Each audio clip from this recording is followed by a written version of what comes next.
सर्व शेतकरी बंधूंना नमस्कार.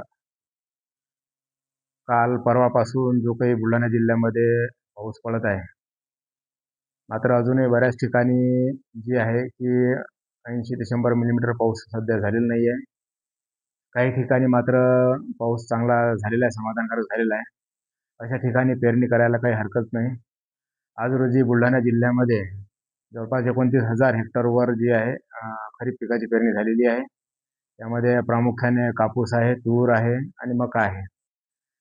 आणि या संदर्भामध्ये सर्व शेतकरी बंधूंना माझी विनंती राहील की आपल्या भागामध्ये जोपर्यंत 80 ते 100 मिलीमीटर पाऊस किंवा 6 इंच ओल होत नाही, तोपर्यंत पेरणी करू नये. पाऊस येणार आहे, पेरणीची घाई करू नये.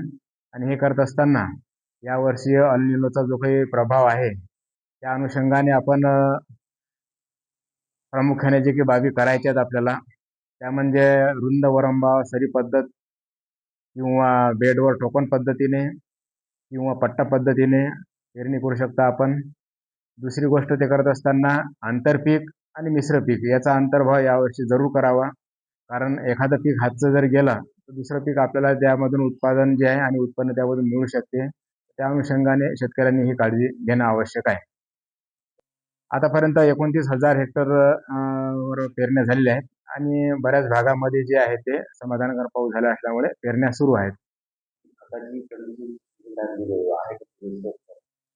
सध्या बुलढाणा जिल्ह्यामध्ये अत्यंत पुरेसं खत उपलब्ध आहे. 79,000 मेट्रिक टन आपल्याकडे आज खत उपलब्ध आहे. ज्यामध्ये युरिया सुद्धा आहे, जवळपास 13,000 मेट्रिक टन युरिया आहे आणि कॉम्प्लेक्स आहे, SSP आहे. त्यामुळे खताची कुठलीही याच्यामध्ये अडचण नाही. थोडीफार DAPच्या बाबतीमध्ये अडचण निर्माण झाली होती, मात्र तो सुद्धा प्रश्न निकाली निघालेला आहे. कारण जवळपास 1100 मेट्रिक टन जे काही संरक्षित साठा होता DAPचा, तो आपण मागच्या आठवड्यात 600 मेट्रिक टन रिलीज केलेला आहे आणि उर्वरित जो आहे तो या आठवड्यात आपण जे आहे तो रिलीज केलेला आहे. त्यामुळे त्या खाते सुद्धा आता काही अडचण राहणार नाही.